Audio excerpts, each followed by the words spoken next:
الحمد لله رب العالمين والصلاة والسلام على رسول محمد وعلى آله وأصحابه أجمعين. أما بعد. الله تعالى أعوذ بالله من الشيطان الرجيم. بسم الله الرحمن الرحيم. وإذ يمكر بك الذين كفروا ليثبتوك أو يقتلوك أو يخرجوك ويمكرون ويمكر الله والله خير الماكرين.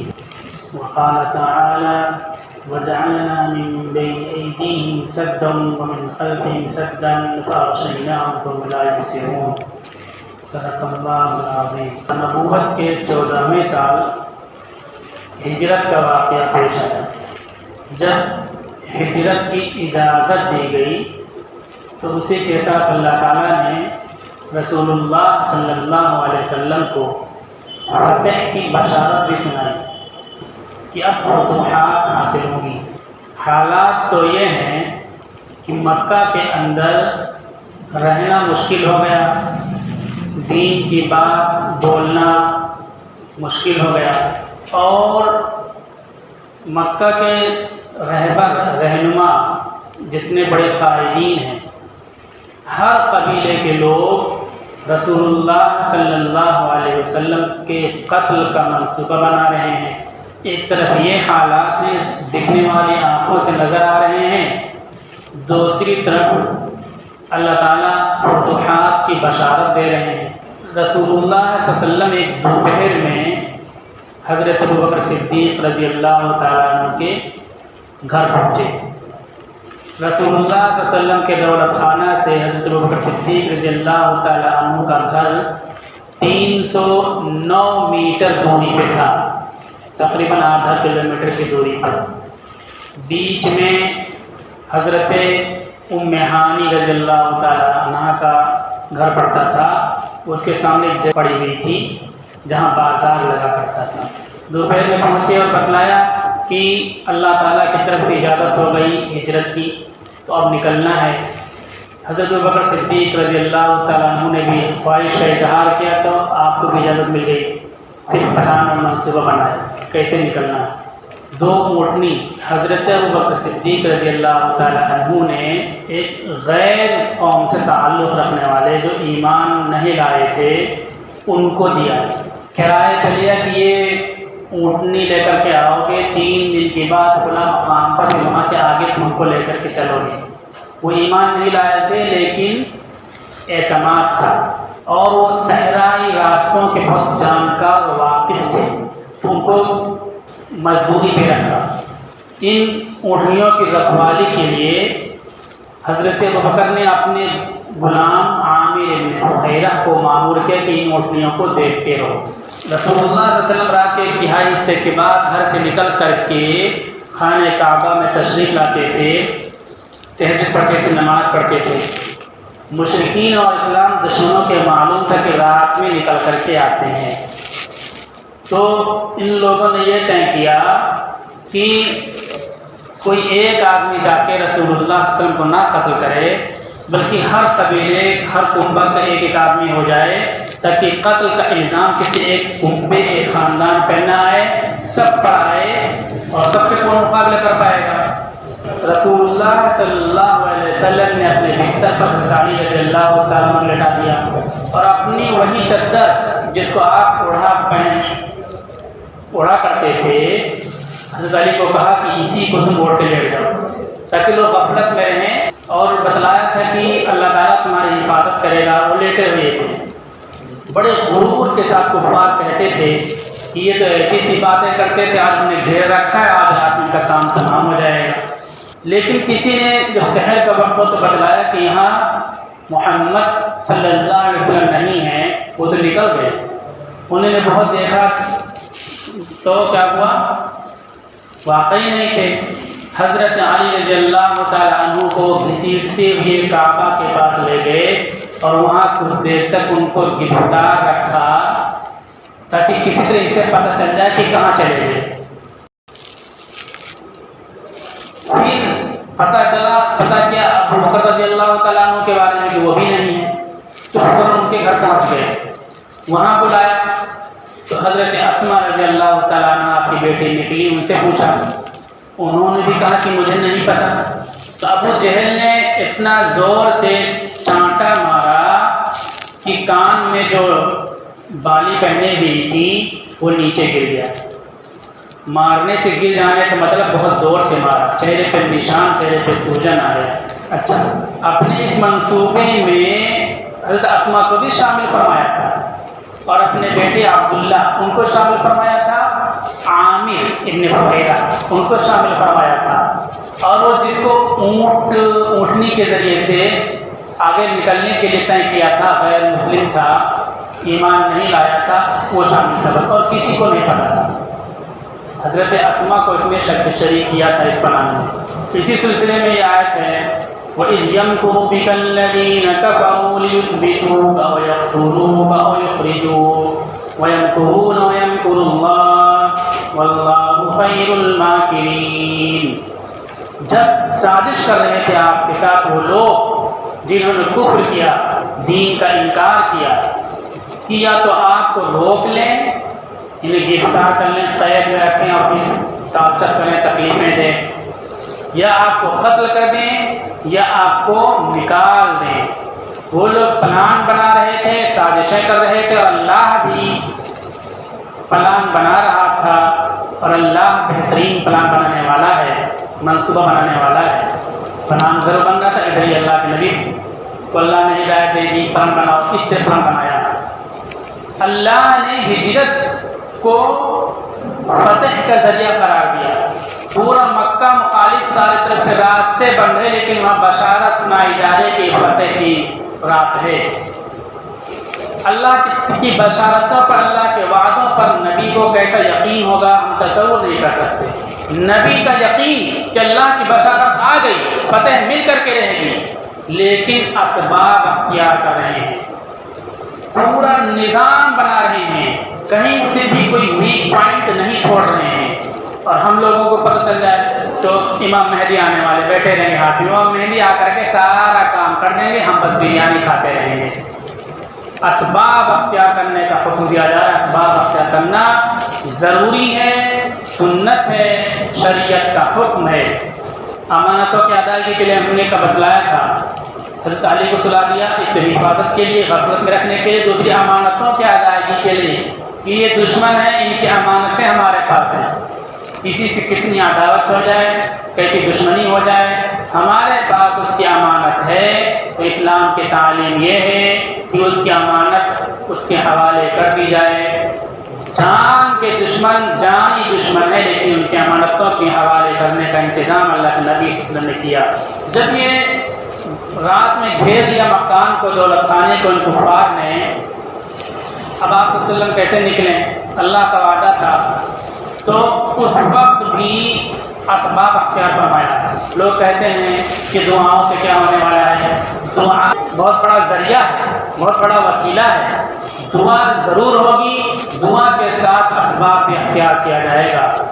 اللہ کے نبی صلی اللہ علیہ وسلم یہ آیت پڑھتے ہوئے نکلے، وَجَعَلْنَا مِن بَيْنِ أَيْدِيهِمْ سَدًّا وَمِنْ خَلْفِهِمْ سَدًّا فَأَغْشَيْنَاهُمْ فَهُمْ لَا يُبْصِرُونَ، کہ ہم نے بنا دیا ان کے سامنے آڑ، ان کے پیچھے آڑ، اور ہم نے ڈھک دیا انہیں تو نہیں دیکھ پا رہے تھے۔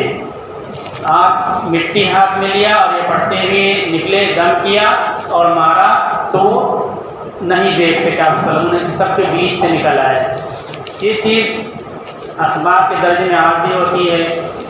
ٹرکوں پہ چلتے بجائے وہ جانتے ہیں کہ ٹرکوں پہ چور لگتے ہیں، بہت سے لوگوں پر بیٹھا دیتے ہیں، مرچی وغیرہ پاؤڈر لے کر کے ہلکا ہلکا پھینکتے رہتے ہیں، اس ہلکا ہلکا کی وجہ سے ہلکا سے ذرہ آنکھ میں پہنچا تو ان کے جو کنجر ہوتے ہیں یا غلط قسم کے لوگ، ان کو اپنی گاڑی روکنی پڑتی ہے۔ یہ تو مادی چیز ہو گئی، لیکن یہ روحانی چیز ہے، آنکھوں میں چیز پہنچ گئی اور کوئی دیکھ نہیں پایا۔ جب حضرت ابوبکر صدیق کے مکان کے پاس پہنچے تھے تو وہاں سے پہلے مہانی کے مکان کے پاس جو میدان بازار کا تھا، وہاں کھڑے ہو کر کے آپ نے کہا تھا، واللہ انک لخیر ارض اللہ، مکہ کو کہے اے مکہ، یقیناً تو زمین میں، اللہ کی زمین میں سب سے بہترین جگہ ہے، وَأَحَبُّ أَرْضِ اللَّهِ إِلَيَّ، اور اللہ کی زمین میں مجھے سب سے زیادہ محبوب جگہ ہے۔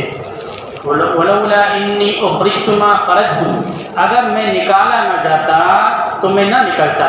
اخرجوا نبیہم لیہلکن، ان لوگوں نے اپنے نبی کو نکال دیا، یہ ہلاک ہوں گے۔